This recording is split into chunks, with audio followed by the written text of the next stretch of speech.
Welcome to the Rugby League Outsiders, the show dedicated to promoting rugby league of all formats and levels outside the traditional heartlands. From tips and tricks for on-field success to interviews with players and coaches and everything in between. Whether you're a seasoned veteran or an absolute newcomer, this show is for you. So grab your headphones, sit back and get ready for this week's episode of the Rugby League Outsiders.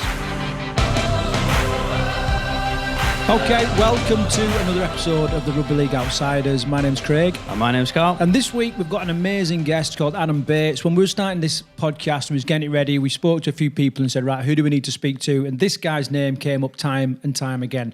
It's Adam Bates, who is the chairman of Sherwood Wolfhunt, but also the team manager for the Ireland team for the 2022 World Cup. We'll discuss his journey through rugby league and the formation and the running of Sherwood Wolfhunt. And we'll also tackle our 6 breaking news stories from around the region and the wider game, including a first-of-a-kind partnership between an amateur club in the UK and a club in Oz, which is quite new, quite exciting.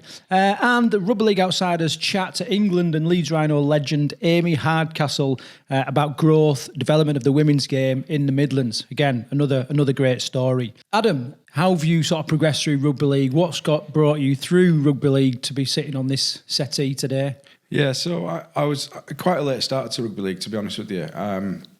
My earliest memory was going with my granddad. He used to take me to watch Oldham Ruffians every week, and we went home and away for probably about 5 or 6 years until I went to college. And this was back over in Rochdale at Hopwood Hall College, and there was an opportunity to play there. So I started playing at 18 years old, which is fairly late in the game. And my love of rugby league just came from that, really, was just that first opportunity to play. I never thought I would play, but the college team was short on players one week, and I ended up getting drafted in and stood on the wing and doing not very much, but I really enjoyed it, and I really loved the buzz of being around the team, and that was how my journey with rugby league started. I then went down to my local club at Rochdale Mayfield, played there for a few years, and eventually I ended up moving down to Nottinghamshire, and that's how we've ended up with Sherwood Wolfhunt. Brilliant. Okay, well, we're going to dive into that story a little bit more in a little bit. But first, over to you, Karl, for our set of 6. Okay, then. Let's rock and roll. So, London Chargers, one of London's biggest amateur rugby league clubs, has announced a first-of-its-kind partnership with Australian rugby league side Tathra Sea Eagles, which is very exciting. The partnership will afford players from both clubs the opportunity to live, work and play the sport in the other country for years to come.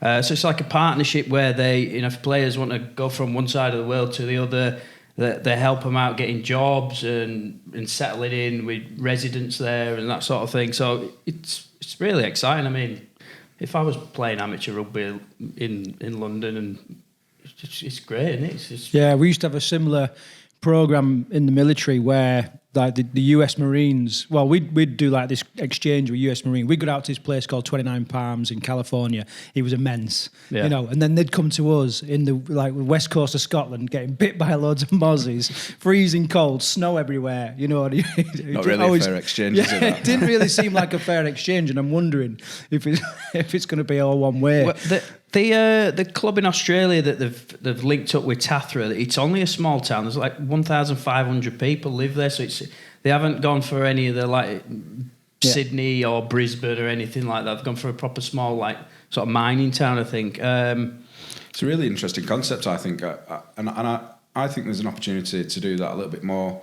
with the European teams. Yeah, obviously, with my Ireland hat on, I think it'd be great to give some of the Irish domestic players the opportunity to come over here and play a little bit more and be exposed to a bit more rugby league. When we were coming out of COVID, we had a bit of a partnership with Copenhagen at Sherwood. Right.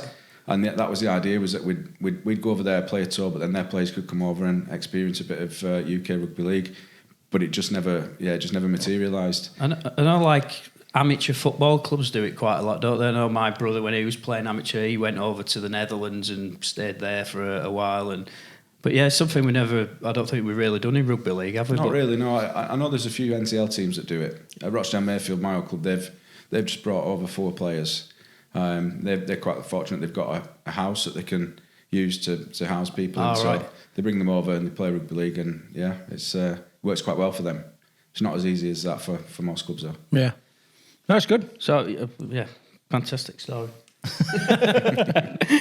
We say that every week, if in case you hadn't noticed.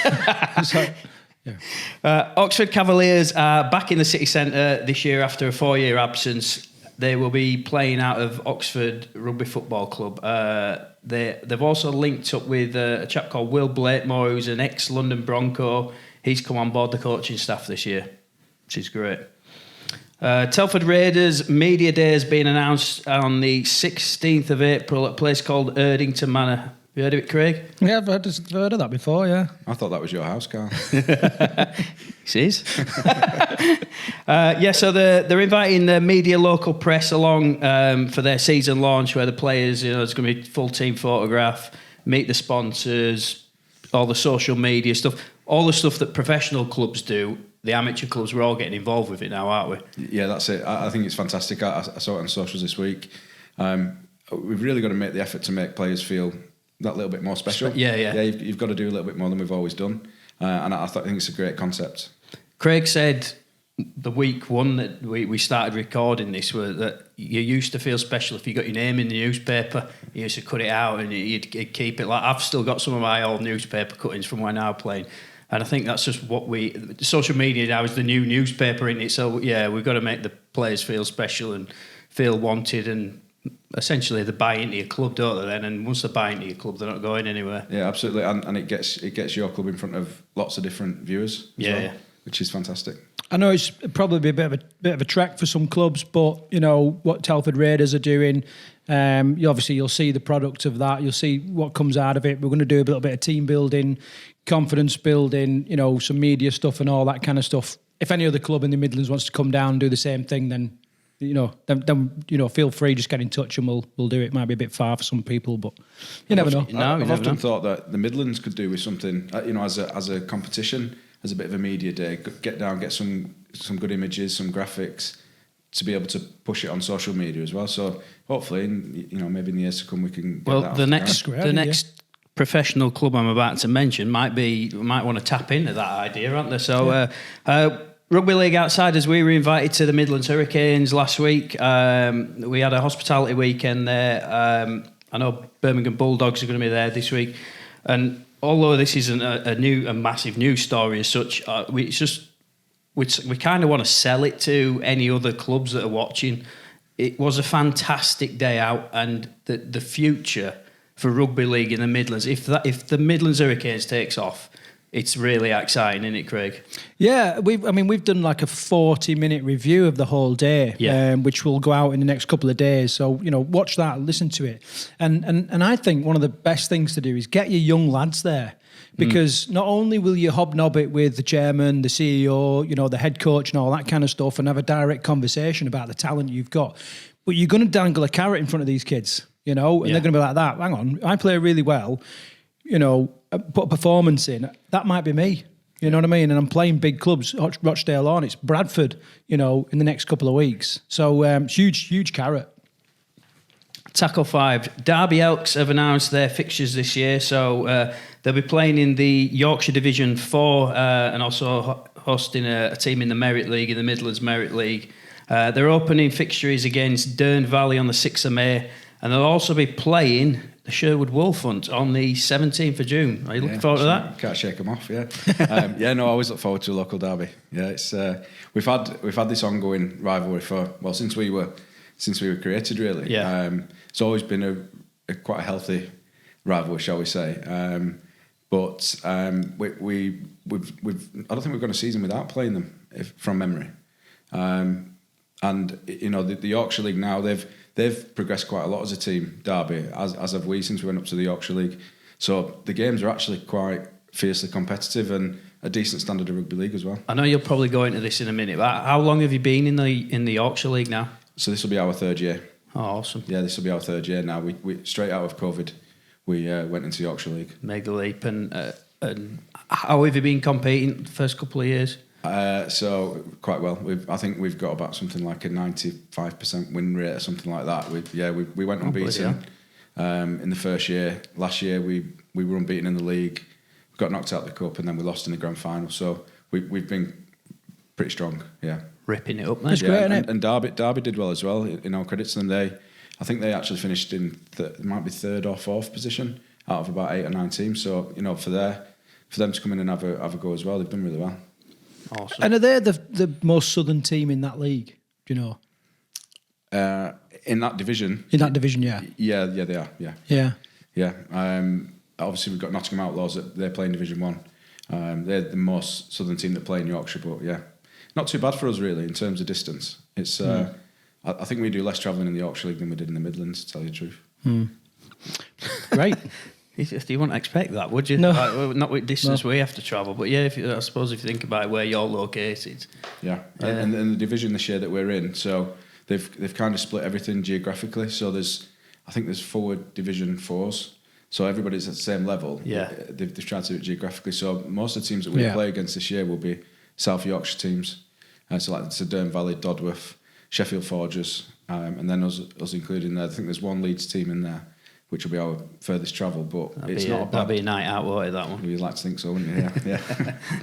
Yeah. Right, tackle 6. Women's rugby is coming to the Midlands. It's there. We're getting there.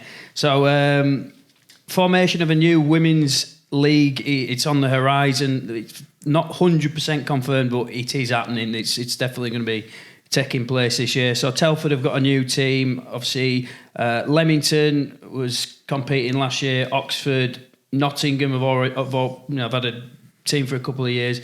And then there's also rumours of Coventry Bears and Sherwood. Can you confirm if we... Yeah, I guess a bit of an exclusive, but yeah, it's something that we're looking to do this year.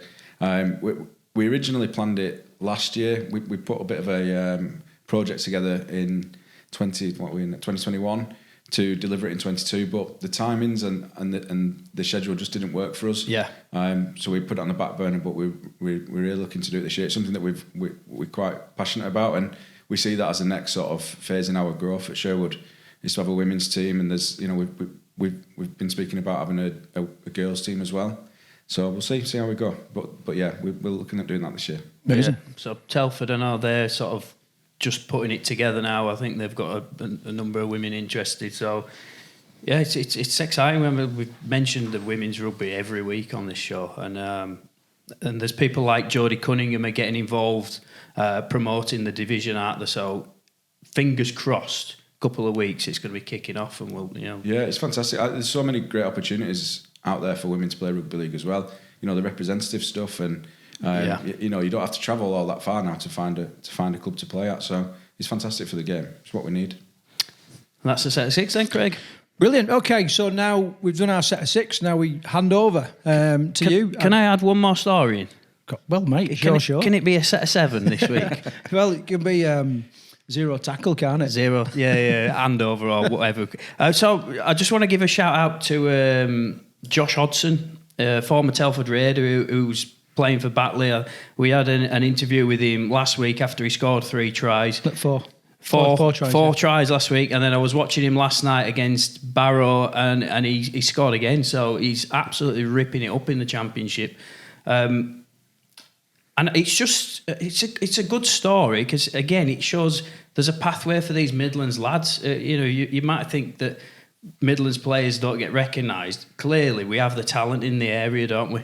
So yeah, I just wanted to chuck that in. I thought he went really well last night. Actually, it was one of the best players on the pitch, wasn't he? I agree. Yeah, I thought defensively he looked really good. Yeah. Hopefully he has a good season under him, and maybe catches the eye of a Super League team. There was actually.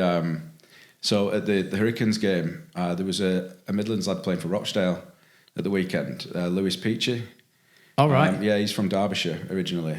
Signed on with Sheffield Eagles, but he's on loan at the minute at Rochdale, and he's going really well as well. He's one to watch for the future, a young lad. So, yeah. Give him a shout out, and let's get him on here, and yeah. Yeah. I know his family still live in Derbyshire. I think he probably lives up north. He's been at Castleford and been around a bit, but yeah, he's a good lad. He's one to watch. So there are the players are out there, aren't they, in these divisions? We just we need to champion them a bit, don't we? Listening to the podcast with Fred, and he was just reeling them off of all these different clubs, and I didn't know half of these players from the Midlands. It's great to see.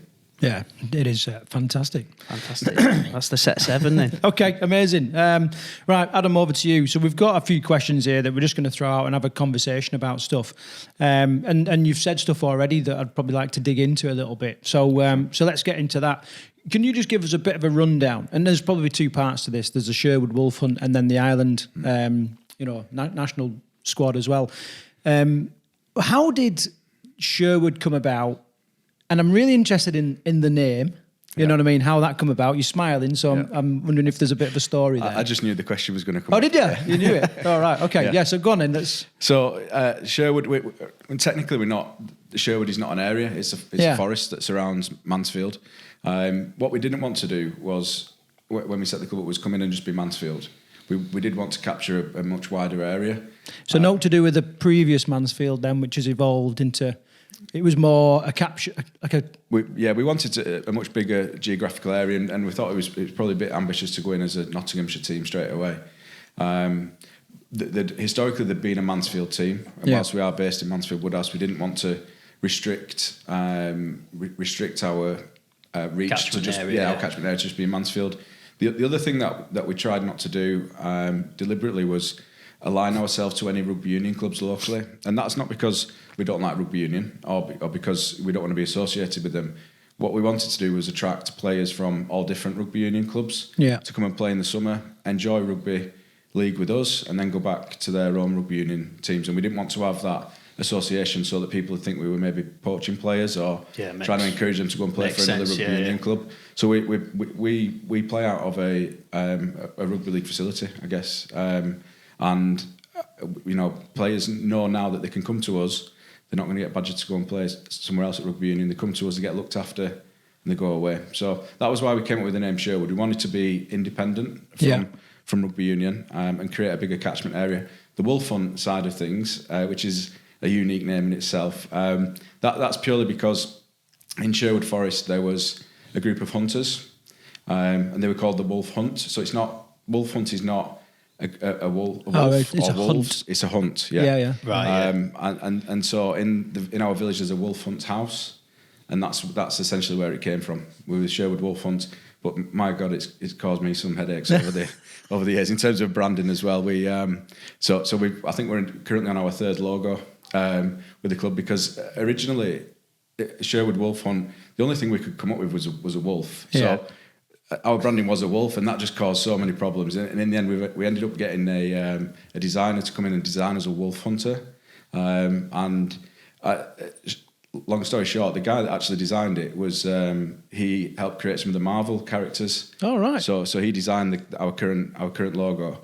And I'm quite happy with it now. It's time to our brand, yeah. So what a great story to kick off with. Yeah. I said to you, didn't I, before we even started this? I said I love the shirt and the colours. It's you've got a really strong brand there, and yeah, that's why, because you get professional designers working on it. Yeah, that was actually thanks to Alan Robinson at Coventry. Yeah, it was him that put us onto this guy over in, I want to say, California, and he designed it for us. And it's. Finally, we're happy with it. So, I've got from the East Midlands to California. Yeah, I played for Mansfield. I want to tell you a bit of a funny story, really. But my stepdad was playing for. It was Nottingham, at the time, and he'd played for a couple of seasons there, and I was playing at Huddersfield Academy, and I went to watch him, and he was like, "We need we're short of players." You're playing, and I was like, fucking hell, just think. Anyway, my girlfriend at the time, I was only a kid. I was only like fucking 16, 17. But my girlfriend at the time had bought me these really wacky Ann Summers boxer shorts, right? Where they were fucking huge, big white fucking things, and then there was like a knob drawn on them, Anyway, so I spent the whole match just running around with these Ann Summers boxer shorts hanging out the bottom of fucking shorts. Brilliant. And got beaten up by blokes. So, but no, I enjoyed it. How many teams have you actually played for? All of them. No loyalties to anybody. No. It was just a one-off. But didn't Sam Burgess' dad play for that team? Oh, did he? I don't know. Yeah, he did. Yeah. It was when Mansfield Marksmen went in to become Nottingham City. Yeah. He came down and played. Oh, right. Nottingham, cool. yeah. It was funny actually. we ran a heritage project at Sherwood when we first set up, and some of the names that played for Nottingham and for Mansfield as well were astounding. That there was a really unusual link. I thought I picked up a wrong programme at one point because there were loads of familiar Rochdale rugby league folk in there, and I couldn't understand why all these people that I knew from back home were on the Mansfield team. It turns out the coach was from Rochdale, and he just dragged players down to play for Mansfield every week. But yeah, there's a few big names that played down there from different parts. Yeah. It's the Northerners get everywhere, don't they? Yeah. We were at the Hurricanes the weekend, and it was crazy how many people we bumped into from Bradford and Halifax, and we bumped into one referee and said, "Oh yeah, I used to referee you," and then and somebody went, "Yeah, and you sent him off twice," and there were just loads of people, weren't they? It was like a little mini community outside. Yeah, we were saying like rugby league's not growing; it's just Yorkshire's migrating, spreading. Yeah. Adam, you're known in the game as being a very good administrator. Probably something to do with, one of the reasons why you do the team manager's job for Ireland. But what challenges have you faced, working with a team outside the traditional heartlands? I think the geography is always going to be an issue wherever you are in the Midlands. That was something that we've obviously had to make a decision on over the last few years, whether we play in Midlands or Yorkshire. We actually handled the travel quite well in our early days, but as we grew, we wanted to play more games, and naturally we ended up in Yorkshire. But I think geography it's difficult for any team in the Midlands, and I think if you can grasp that and you can get a group of players that are willing to travel, you'll do all right. Yeah. And secondly, I think the relationships with rugby union is something that you kind of have to get your head around. And you've really got to work hard to build those relationships. That was something that was really important to me, was that I wanted to get the trust from all the local rugby union clubs, and it's took us a while to get there. I would say 4, 5, 6 years we really struggled, and I dare say that some of the rugby union teams or certain people within rugby union teams put blockers in the way to make life difficult for us at times. As they do. And I think that's probably something that a lot of rugby league teams experience, especially because we weren't linked with their clubs. So just, sorry to butt in, but I mean, so how does that look? Like, when you say build trust, we know we build trust in relationships and stuff like that, but how did it kind of unfold in real life? I think the biggest thing that we had to mastermind really was how to look after the players. So you're not sending broken players back to the end of the season, and you're sending a better, more rounded player back instead of. I get it. That's right. Yeah, I think the clubs needed to know that they were coming to us. They were getting good coaching. They would ultimately go back a better player. I think we all understand that. Yeah. You come and have a season at rugby league, you will go back a better rugby union player, without a doubt. But medically looking after those players, what do our medical standards look like? Are they getting the physio treatment they need? But also that the players go back there, and whenever there are negative comments, the players quash it straight away and say, no, actually they look after us. They're a good club. They're doing the right thing. We don't want to upset any rugby union teams. We try and schedule our season outside of the rugby union season, and I dare say that now we do have a good relationship with our local rugby union clubs. They know that we look after players. They know that we're a well-run club. Administratively we've got our ducks in a row, and actually a lot of the local rugby union fraternity enjoy coming to watch our games. So it's a good relationship that we've got at the moment. That's probably a huge lesson for any club. Yeah. Because I know you on about you wanted to be not isolated, but you want to be separate from any rugby union club. Raiders was like that for many years, and actually it was a bit of a weakness at times as well. We're just kind of going back to play at a club, aren't we? And what we're finding is that a couple of those players are starting to starting to play. So I think there's pros and cons with playing at rugby union clubs. I see why teams do it. I think I was thinking about this the other day, and I want to say almost every Midlands team plays out of a rugby union club except the 3 Nottinghamshire teams. Yeah, I didn't know that you guys play. I knew that Nottingham. I knew they had a standalone ground, but I'm thinking. We played at Sherwood anyway. I didn't realise it was your own ground because it's a cracking facility. Yeah, it's great. Yeah, it's a good facility. Yeah, we're really proud of what we've got up there. We do share it with other teams. As I think there's something 44 teams that play out of that facility. Is it? So yeah, always with kids and predominantly football and predominantly kids football. Yeah. And then we've got 5 teams at the moment. There's cricket up there. There's hockey that play at a local AstroTurf but play out of Debdale Park. They've got everything up there: darts, dominoes. I think there's a pigeon, all the D's. There's a pigeon club. There's a bit of everything. Yeah, they don't turn anybody away. But no, it's a really good community up there and good facility, good pitch. Is it a council facility, or did all these clubs get together and? It's actually owned by CISWO, the co-board. So it was sort of a minus thing. Yeah, it was done as a minus thing. So I imagine at some point in time it was the social club for the local mining community. And they had a rugby pitch or whatever, and developed it from we were there. the first rugby. We were the first rugby team to go and play from there. It was. I think originally it was hockey and cricket, and then football have come in, and then we've joined later on. So we had to set it up as a rugby pitch, if you like. Put a set of sticks up there, but it's become almost an independent rugby league facility, which is great. Yeah. It's a great from the surroundings. You look up into the hill. It's just you're surrounded by forest, so it sort of helps with the image of Sherwood and everything. It's a good place to play from. Yeah, changing rooms right next to the pitch, aren't they? It's all fenced off. You've hosted quite a few Midlands finals there, haven't you? Yeah, I think we've done two or three finals there. I won't mention the last one that we hosted. Which was that? The one that you mentioned. 2017? Yeah, the one that you mentioned in the first podcast, Karl. It didn't take you long, did it? Yeah, so that was the last one that we hosted, yeah. So. No, I just wanted to just ask how many teams you're running at Sherwood then, sort of juniors right up to seniors. How many teams have you got going? Yeah, so we run a little ruggers team, which is 2 to 6. We've got under 14s, under 15s, under 16s. Academy, which we tend to say is 17 to 23, 24, something like that. Just young lads, basically. Right. And then our open age men's as well. And we're obviously looking to expand that a little bit as well. So you got full age range. We're trying, yeah. And does your academy? Do they play in the Midlands Merit League? Is that like your sort of development team sort of thing? Yeah, that's right. So our academy is generally, whilst we say it's 17 to 21, 2, 3, whatever. We won't turn anybody away. Anybody who wants to come and play rugby league, they can play in one of our teams. It just works well with that pathway. Looking with one eye to the future with 14s, 15s, 16s.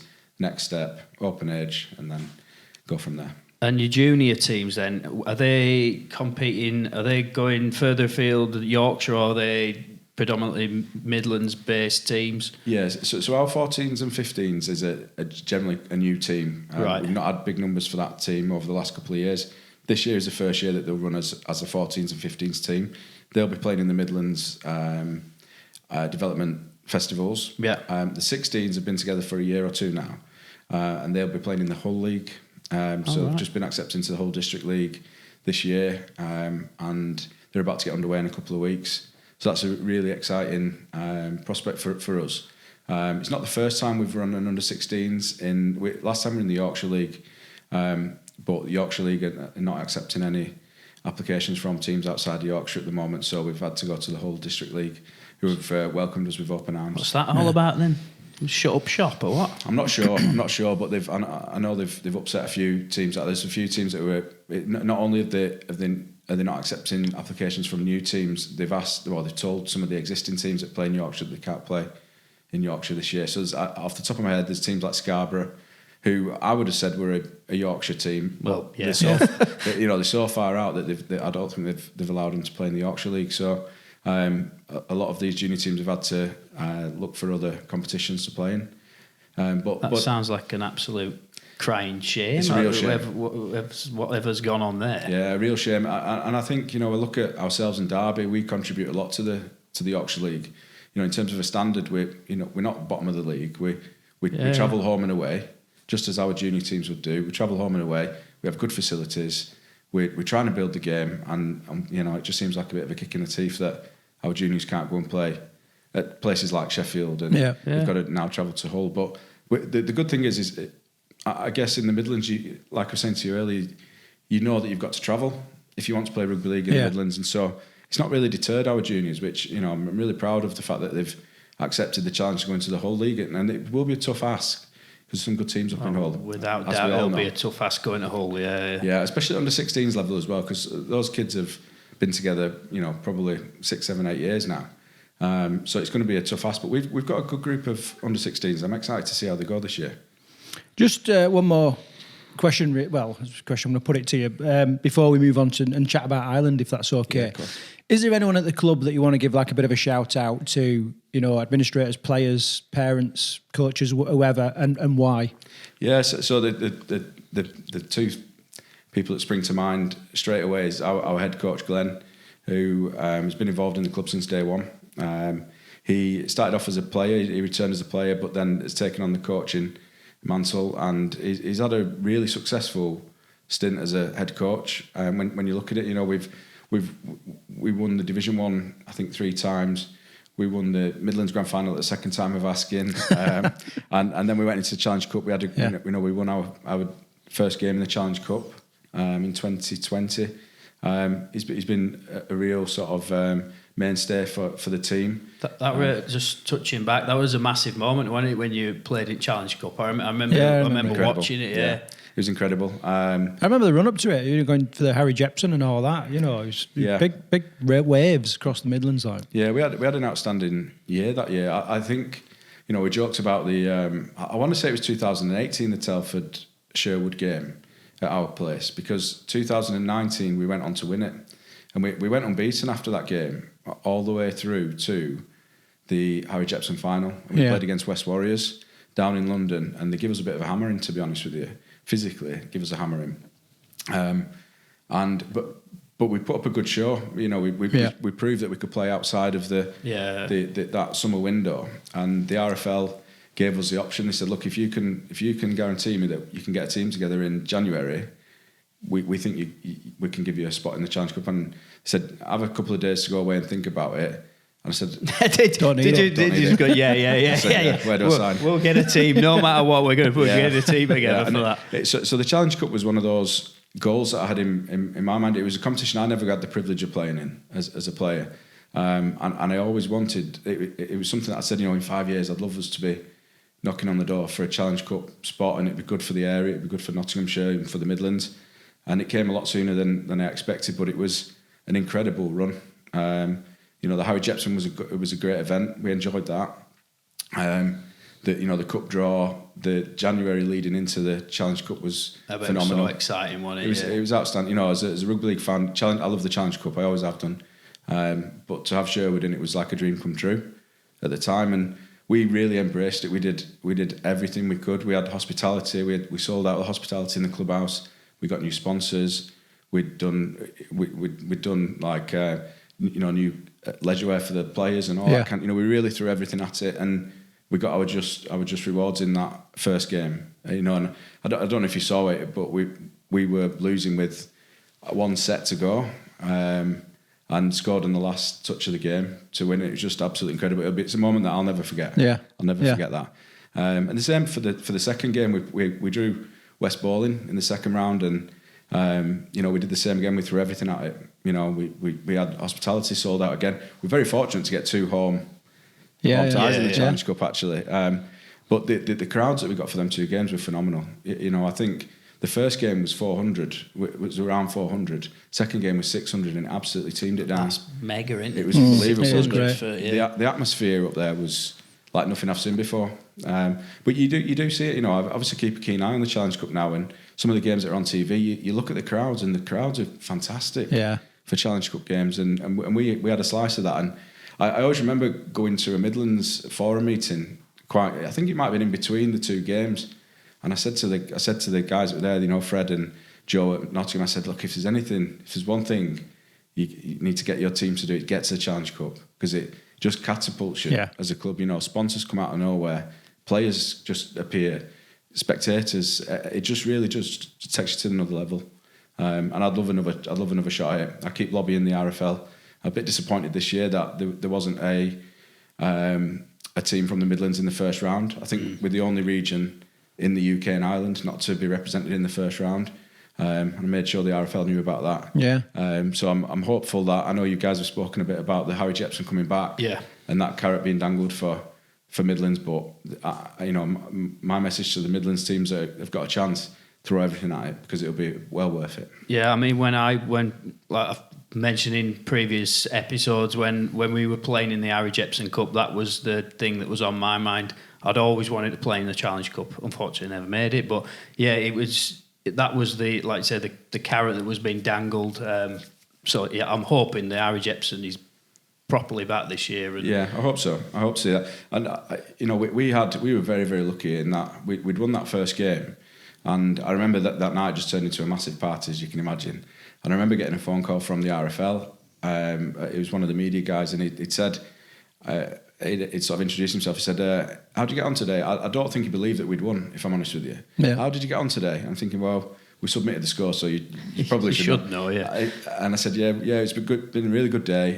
It was a good win. And he said, well, just as an idea, I'm thinking about getting you on the BBC next time. And you can imagine, like, I was living a dream at that point. Yeah. And we didn't get on the BBC. We got on the is it Sportsman? I can't remember what it's called. Sportsman. You, It was you like had the some equivalent. kind of televised, didn't you? It was streamed, and just off the back of that, it was incredible. We had the Challenge Cup down pitch side. And, so players walking out, wanting their trophy in the middle. That's got to be every amateur player's dream. Just incredible, yeah. And to do that in the Midlands, it was, that one. It was just extra special. It was good. It was a great time for us as a club.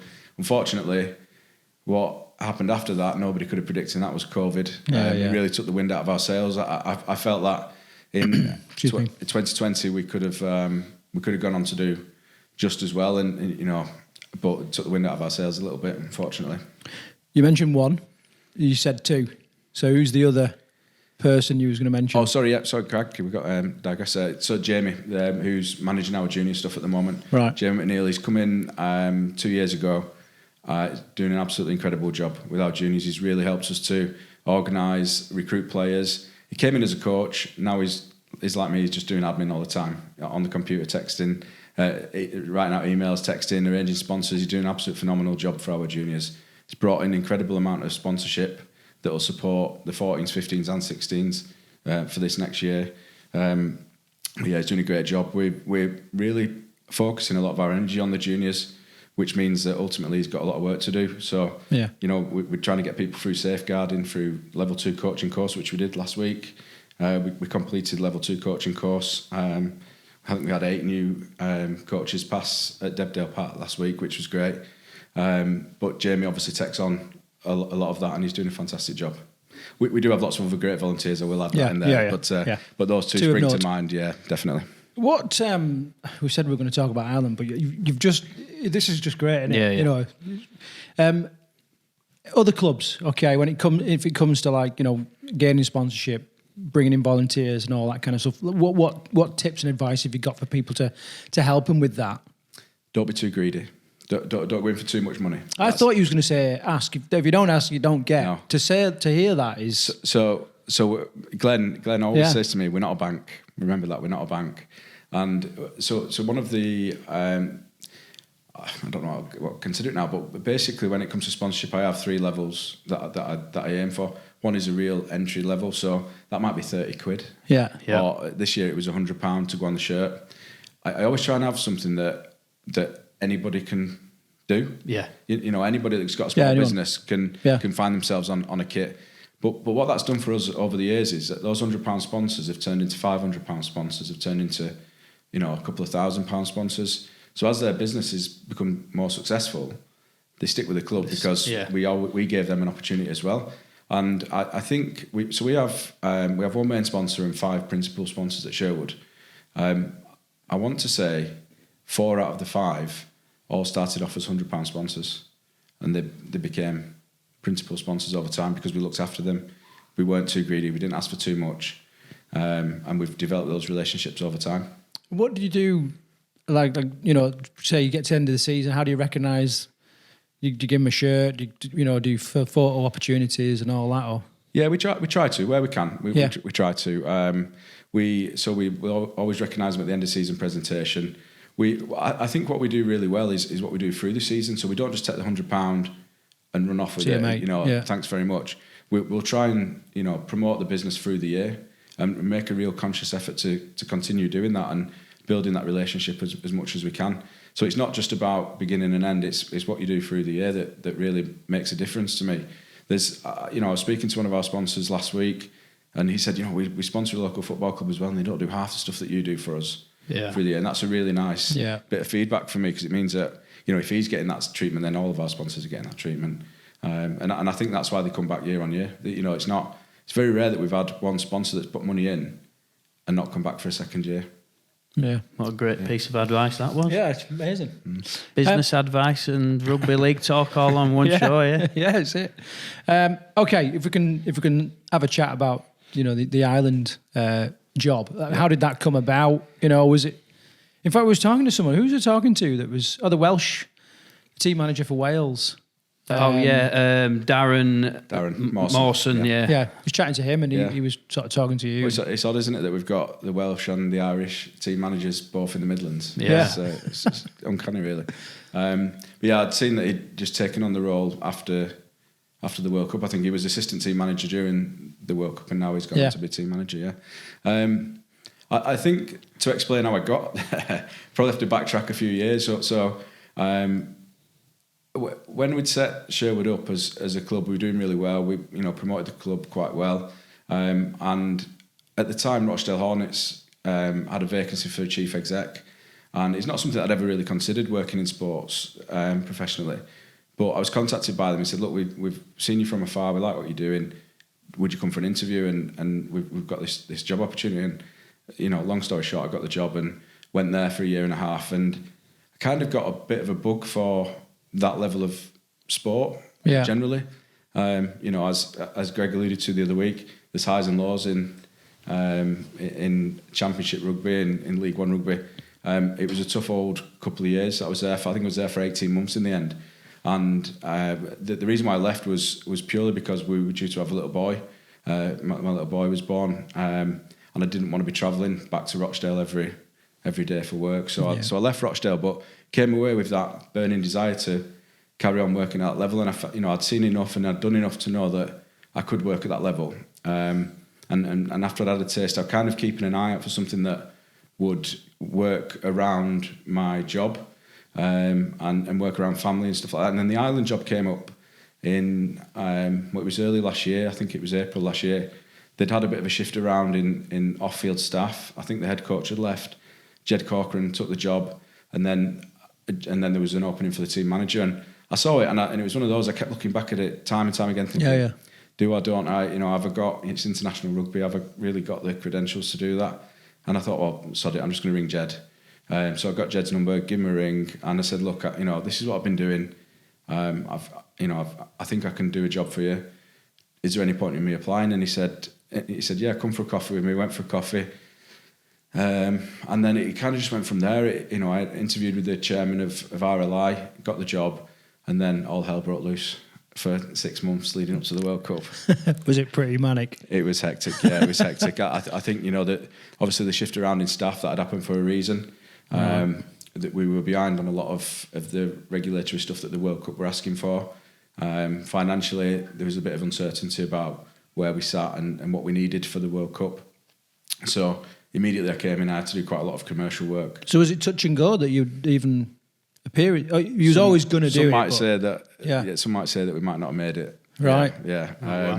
And I mean, I don't think that the World Cup would never have allowed that to happen. But the important thing for me was when I went into that Ireland role was that I wanted to make sure that we could deliver for the players. Yeah. You know, some incredible players that played for Ireland at the last World Cup, and those players come with expectation, and it was really important to me that we could at least try to match their expectations. It didn't feel second fiddle. That's right, yeah. You had a lot of like NRL-based players, didn't you, coming over? And what was that like to manage? Logistical nightmare? It is difficult, yeah, there's no two ways about it, because financially, RLI, you know, they've not got huge amounts of cash. Yeah, obviously, yeah. And, you know, one of the issues I had to deal with was one of the NRL clubs said, look, we're happy to work with you. We'll release a player to come and play in the World Cup, but this player doesn't leave Australia in anything less than business class. And you can imagine my face. I'd already got a budget for flights, and that one flight alone had just blown it out of the water. So there was a lot of we had to do a lot of work commercially. We had to. Let's just touch on that then, if you will. How did you don't you mean get? touch on it, do you? Mean get into the weeds. How did you get around that then?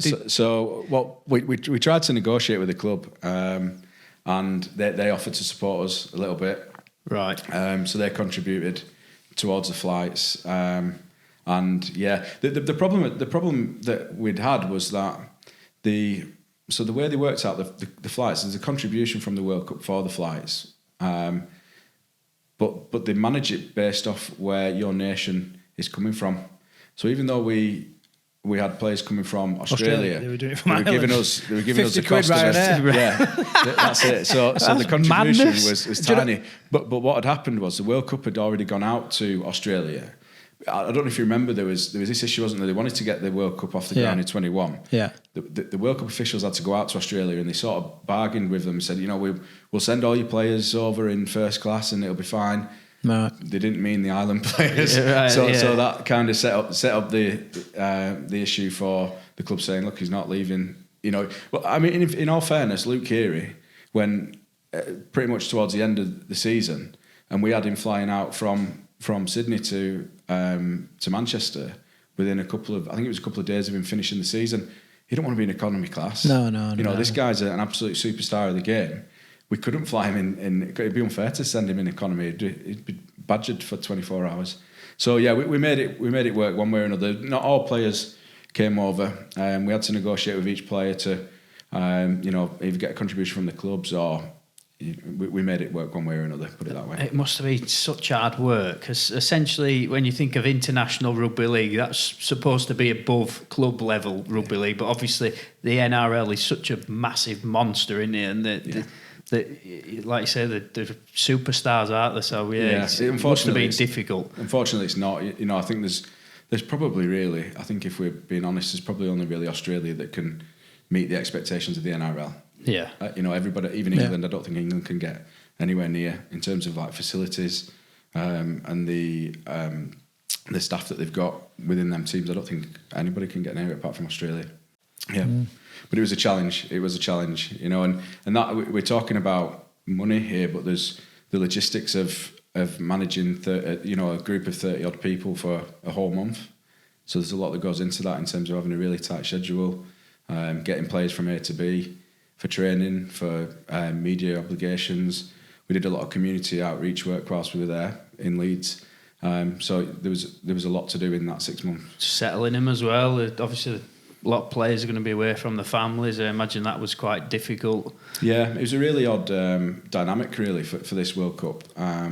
So we obviously had a lot of UK-based players that could see the family, and we had to make a decision on whether we, do we allow them to go and see the family, because it's not fair on the guys that have come from Australia. But equally, these are all young lads that they've got young children, and it was very difficult to. What we didn't want to do was provide an environment where they were sneaking out and trying to go out. So we ended up where we said, just if you need to go and see your family, go see your family.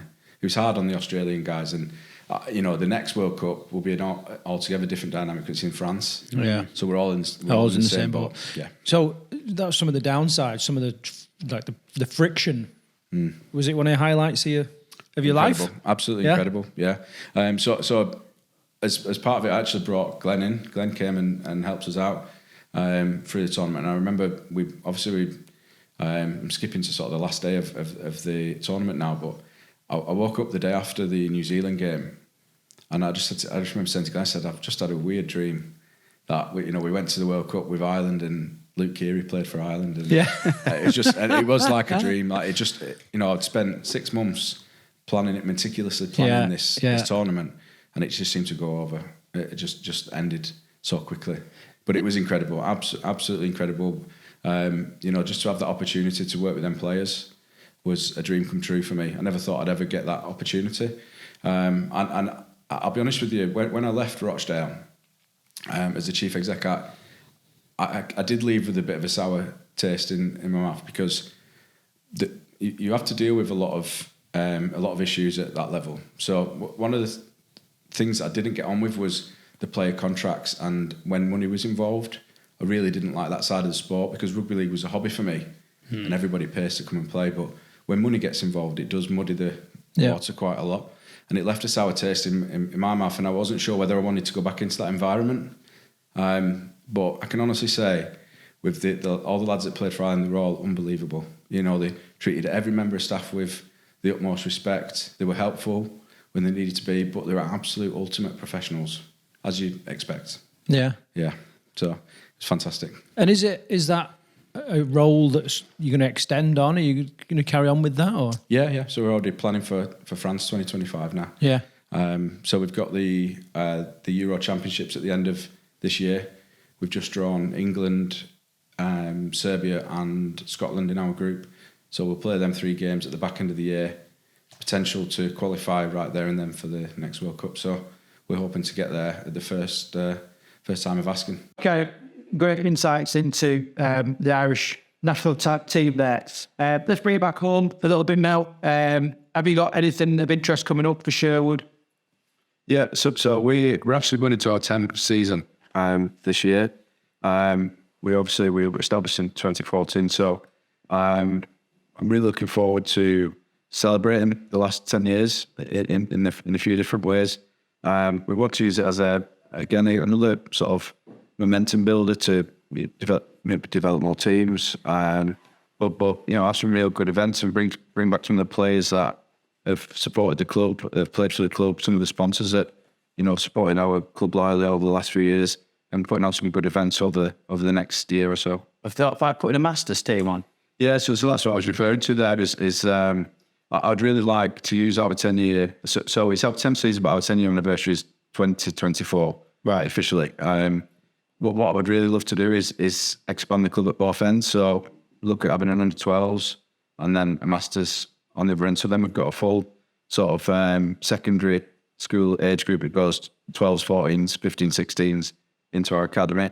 But then I'd love to have a Masters team as well. One of the projects that we did when we first started, I might have alluded to it earlier, was we run a bit of a heritage project where we invited anybody that was associated with any former rugby league clubs in North Nottinghamshire to come down. We played a game at a tournament of Euro Tag, which I think is now called X League. Yeah. We did that. We sort of had teams from Shirebrook, Garibaldi, Mansfield, Clown, a lot of the old mining teams, and basically we had it as a bit of an amnesty for memorabilia, shirts, trophies, head coins, all that kind of stuff. Yeah. And what happened with that was a real moment for our club where I felt like we could really make this happen. This was before we'd entered the Midlands First Division, and the place came out of nowhere. Just like, all these people came down, and again, it was a really well attended event. They all brought their friends and family down. It was a beautiful day, great backdrop at Deadale Park, and I remember standing there thinking, we've got something here. We can push this on. Doesn't need to be touch rugby type of but we could develop a rugby league club, and so what I do is it brought a lot of the old boys that played for the mining villages, and we still keep in contact with a lot of them, and I just think that there will be an appetite for a Masters team if we can get our stuff together, and I'd love to do it. I know there's a few more Masters teams around the Midlands now, and obviously there's a few on the fringes of Yorkshire as well. So it's something that I'd love to get off the ground. So it just naturally looks like a great pathway for all ages almost. Other than primary, which we'll work on over the next few years. If we can get women's up and running as well, which would be great. It'd be a fantastic 10th year. Well, keep us in the loop, because if you do run an event, we come along, we'll have a table or whatever, or join in the raffle, whatever it is. So just keep us informed, and we'll announce it on here, and then attend if we can. Look, side analysis, this sort of thing. That's where they're going these days. Oh no, it was in the media, Gantry, wasn't it? Yeah. Anyway, okay, so we're going to move on to our fun prediction round, which is becoming less and less fun for me every week. In fact, the funniest thing is that Carl's now resorted to leaving crap messages on here. So when I'm reading it, I'm like, why are you saying that? You know? So, yeah. Trying to put you off again. I sneaked a job last week, did I? Yeah, must have. Yeah, I made you go first. And Yeah, no. fell flat on your ass. You only got Yeah, no, I couldn't copy it, brother. 3 points. Since we surround ourselves, that, you know, I am not the brains behind this outfit. So, yeah, you got 3 out of 5. Okay, all right. Mark got 5 and Lewis got 4, so you've got to get 4 or 5 this week. Your aim is to beat last week's guest. Thursday night game then, Huddersfield v St Helens. St Helens beat Hull 20 points to 12. A real close game that was. Why do you go first, Carl? I'll go first this week, all right? You know. So, yeah, St 6th in a table. They're kind of getting the stuff back together again after the World Club Challenge. Huddersfield 5th, so 5th v 6th. Huddersfield lost last week to Wigan, narrowly lost. So, yeah, so I'm going first, so yeah. Let's continue about you. I'll go first. I am going to go with St Helens. I think they're getting like I said, I think they're getting the stuff back together. And I'm not going to back against the Saints. Yeah, never out of the Saints. Yeah, I think I go with Saints this week. I'd seen earlier that Morgan Knowles is suspended, so that they'll miss him. But I'm expecting another scrappy game. I think it'll be close in the scrappy game. Mm-hmm. Yeah, St Helens for me. Is it even worth me putting my point across? We'll just say who I think. I was going to say I don't think it'll be a close game, but yeah, says me win. Just quickly on Huddersfield, I just want to throw this in there because it made me laugh. So we had Mike Lomas, the owner of the Hurricanes, were on my table, and he's the guy that's responsible for the cowbell at Huddersfield. He told me he's like really proud of it as well. I was like, yeah, it's not something to be proud of. That I said, everyone fucking hates them.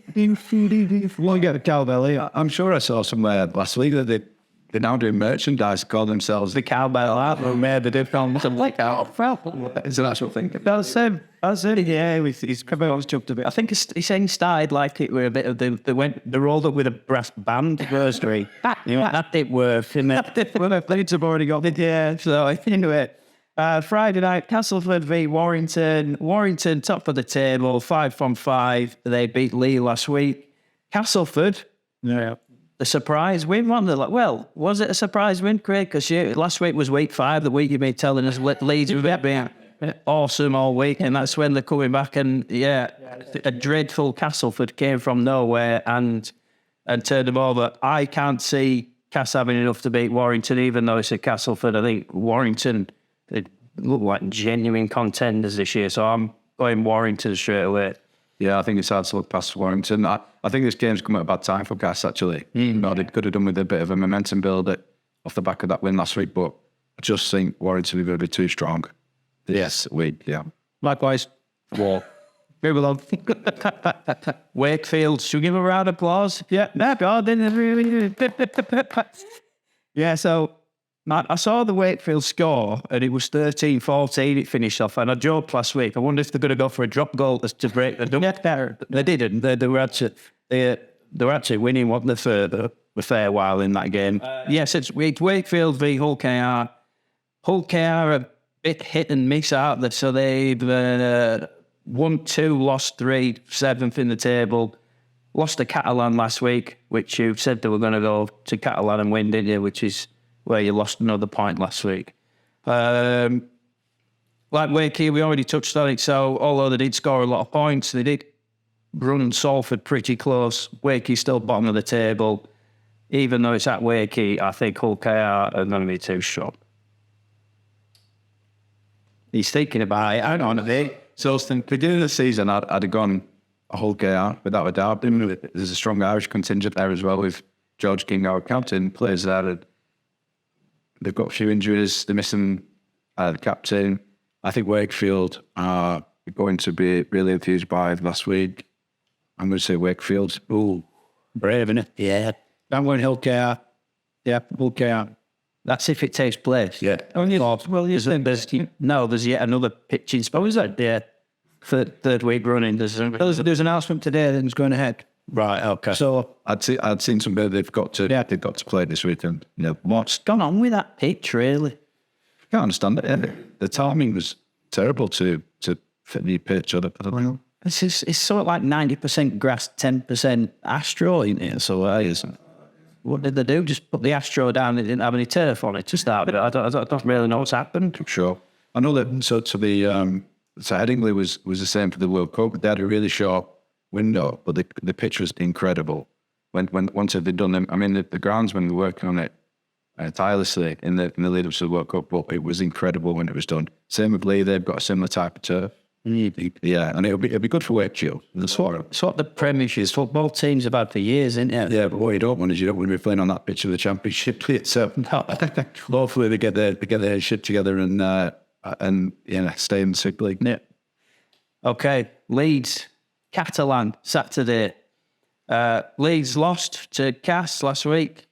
I've put in brackets, crap. please don't even hit brackets. It was falling. Catalan, obviously, they won against OKR. They flying high, top of the table with a wire. He tapped Leeds. I'll let you go for this one first because it's Leeds, it's your team. So right, I might have to do another prediction, the fun prediction thing on the internet, and I put Karl on to win. But in this, I'm gonna say Leeds. So you get one of them right. Either way, I get one right, and I'll just shuffle that point across.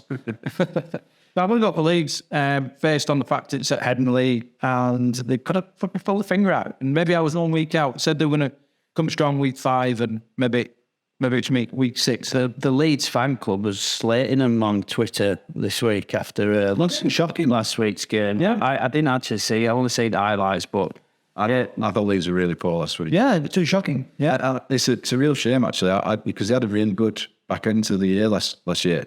And I was hoping that was Rowan Smith getting his side together and coming to this year and boss it. That I'm not the Leeds fan by any means, but I just. Who do you support, by the way? Well, I was brought up as an old Ruffians fan, and they kind of had to pull that to one side when they got a job at Rochdale because that's the local down. Yeah. In Super League, I've probably followed since. Right, yeah, but I tend not to watch the games. But yeah, I follow since. Oldham have had got new. But they've made a partnership with the new ground to next year. Yeah, they played there previously. When I first started going to watch them, they played at Boundary Park. But since they've got new owners, they've been able to come to an agreement for the rugby to play there. I think it's a game changer for the Ruffians to go back there. It's a decent facility. It's brand new. They've got a brand new stand that the rugby will use, and it's back in Oldham. They've been nomads for goodness knows how long. Playing outside of the town on several occasions, so it'd be good to get them back in. Never going to work, is it? I remember going to Oldham years back. Was it Watershed? Watershed, yeah. Yeah, it was a coldest place on earth. Yeah. I remember playing there. Went in at half time, it was fine. Come out after 15 minutes and there was fucking snow everywhere. I couldn't see anything. And I'm sure, I need to check with a lad that I used to play rugby with, and I'm pretty sure one of the posts was missing. It had fallen down. I need to check that. But I always remember that game where it was just a whiteout as we come out. It was like, what the fuck has happened there? They were a big club though, weren't they? Yeah. They were in Super League, weren't they? The first 96 Super League, they were in there. They were in the first season, I think, and then they dropped out the year after. And then they resurrected so they were Oldham Bears. Resurrected as Oldham Ruffians. Yeah, another odd name. Goodness knows how they come to that. But yeah, they've been sort of here, there and everywhere. I think they've been at about 4 or 5 different grounds over the last 10, 15 years. And every time they move, they lose fans. Yeah. Especially when they move outside of the town. But Oldham's a rugby league town. There's some really good amateur clubs there. Hopefully, now they're back at Boundary Park, those fans will start coming and watching the games. They've been getting 300 fans, and that's not good enough for a town like Oldham. Yeah. They need to be getting, plus 1,000 at least. So we'll see how they go. Yeah, hopefully they come back. So Leeds, Catalan. I've got Catalan. You're going Leeds. Yeah, I'm going Catalan. Right. Ever the expansionist. I'll tell you what I didn't realise up until this week was Catalans are the only team in Super League outside of the Heartlands. No, we did have Toronto, London, of course. Yeah. Toulouse last year. And now we've just got Catalans. So got to back Catalans. Yeah, and they're a good side, playing some good rugby as well. So yeah, McNamara's really come forward as a top coach, hasn't he? I mean, early days when he was like Bradford and stuff, I just didn't rate him at all. But clearly, he just didn't have the team. But now he seems to have added a more professional approach to everything he does. And since he was like at England and sort of, I think he sort of drove it all forward, didn't he? Yeah, I think he's got the travel right. Yeah, that's what he's nailed. He seems to have nailed. They seem to be performing better away from home. I'd love to see him up there again at the back end of this year. I love you know, they have the pre-match or post-match interview on the TV. I love listening to him. You know what I mean? I think he's really, really insightful and he's got a real good. He don't just seem to give that the usual, you know, party line. You know what I mean? It's usually a bit deeper than that. So We're just working on our own processes. Yeah, just thinking about us. Just listen, hear it over and over again, don't you? Yeah, I think there's some good things coming out of France. Though, you know, I was sad to see Toulouse go down. I'd love to have given them, you know, another opportunity in Super League. But you know, they've obviously got the World Cup in 25, which is exciting for the game over there. Trent Robinson, obviously Sydney Roosters and France head coach. The things are looking really good for him. You know, I'm excited to see how they go at the next World Cup. Yeah, I've always thought with France, I know we're completely veering off what we're meant to be talking about. I've always thought with France that they underachieve when once they get to international level. I'm never quite sure why, but maybe this time it might be different. Maybe they don't nail the travel, and they don't need that this time around, do they? Possibly, yeah. You know, a home. Oh, they'll be working up for that now, won't they? Yeah. They've got a massive point to prove. I think not just to the rugby league community, but rugby union over there, the sports governing bodies over there. They've got a real opportunity to put rugby league on the map. There's been a lot of bad blood in France, hasn't there? Yeah. Possibly worse than what we've had in this country with what's gone on with French rugby league. Okay, let's move on then. Last game of the week is Hull versus Lee. Lee are 9th, doing all right. Hull. That's wrong. I'm not going to write these notes anymore, but that's wrong. So Hull lost to Saints last week. Lee lost to Warrington 38 points to 20. So both close games. This is probably the hardest one to call at week, actually. I think this is. I agree. I'm not sure I'm going to go with. It's at Hull? It's at Hull, yeah. I'm going to go Hull. But that means nothing. Hull are really hit and miss, aren't they? There's one week they're great, and then next week they're terrible. I think this will be the closest game of the weekend, and I think Hull will just pinch. So they had a shocker the week before, didn't they, Hull? And then last week they were a lot better. Was it Saints that played last week? Yeah. I'm going to stick my neck out. I'm going to go for Lee away win. Oh, this could be my point, this. Yeah, but he's thrown one away a bit earlier on, so it's... I think I'd go with Hull on this one. Yeah, I think they'll fancy the chances. Lee seem to be building something in Lee, and their game days seem to be exceptional, and they're performing well at home, but let's see how they do away. But they beat Hull KR away. Yeah, that's a good point, but I just think that Hull will really fancy it after running Saints quite close last week. I think they'll have a point to prove this week. Okay, that's the set of 6 for this week then. Okay, we're going to move on to our golden point, extra time, golden point thingy. So it's a question set by referee Lewis Collins in the episode last week, and you can hear him ask that question now. Okay, so we're at the part of the show where we do our golden point extra time. Lewis, just looking forward to your guest next week. What is your golden point question for them?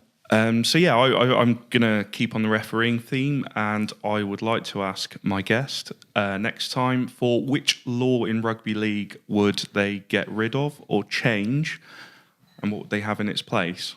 Yeah, that's a great question. It is a great question, and you can tell he's a referee because he calls them laws, not rules that all the rest of us call them. Guidelines. Yeah, just guidelines. That's a great question, and we'll be pitching that to the guest next week. Well done. Real.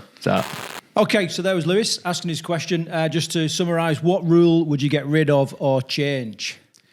So I think for me it would be it's certainly in Super League that we've got to introduce the video ref for every game in Super League. I feel like there's a potential there that a decision could cost a team, a relegation, or a title at the other side of the league. So for me, I think to protect the integrity of Super League moving forward, we need to have video refs at every single game. It's like a gift and a curse, isn't it? Because I think, am I right in thinking that Rugby League was the first to bring? That's right. It was revolutionary, wasn't it, when it first came out? Yeah, and I love that about Rugby League is that we're not scared to try those kind of stuff. An absolute gift. But then when you think that it can cost a team a season, a lot of money, all sorts of strife, and it could it could happen at any point in the season. It could just be a case of somebody doesn't get into the playoffs because of a decision. And I just think we've celebrated the fact that we were revolutionary in bringing it in, but let's take it that step further and make sure that for the integrity of the comp, we have it every single game. And it doesn't have to necessarily be a big screen, does it? Because the games they are recorded, aren't they? Every single game's recorded. They could do like what they do with the NFL, and they just go upstairs, don't they, to the bunker or whatever they call it in the NFL. So, football they have a screen on the side of the pitch, don't they? VAR, yeah. Super League does as well. So Super League has a TV in the tunnel generally, and that's to deal with concussion. So if the doctor thinks there might have been a possible concussion, he'll play they'll replay it and just see whether they need to get that player off or not. I don't see, they've got the technology there in the tunnel. Why can't we use it? Obviously we want a quick decision, but I just think, for me, and what I would say is that I found that quite a difficult question to consider because of how good Super League's been this year. It's been a fast, free-flowing game. It's probably the most I've enjoyed Super League for quite a few years, actually. So it was a tough question to answer. But for me, let's bring the video refs in for every game. I think the rule for me, the one that I'm sat watching TV and I've got my head in my hands and going, what is going on there? And it's this rule where, like the incorrect play of the ball when clearly he's getting pushed over by the opposition. You know what I mean? Falls on his ass or whatever, and it's just like penalty. And you're like, what do you do there? Because you've got to play. Oh, you don't have to, but the emphasis is on the player to play the ball quickly. Okay, and I understand. Okay, sometimes might be slightly off balance, but then if he's getting, if they're not clearing out the ruck quick enough or whatever, it just makes a bit of a mockery of it. And I think it's one of those rules that can be gamed, and that's what I don't like about it. And I don't know what the answer is. I don't know how you clean that up. There'll be smarter people than me, to look at it and sort it out. But that's the rule where I'm just like, come on, what the hell? There's the only thing that I don't like in rugby league at the minute. There's a little bit of play acting's crept in.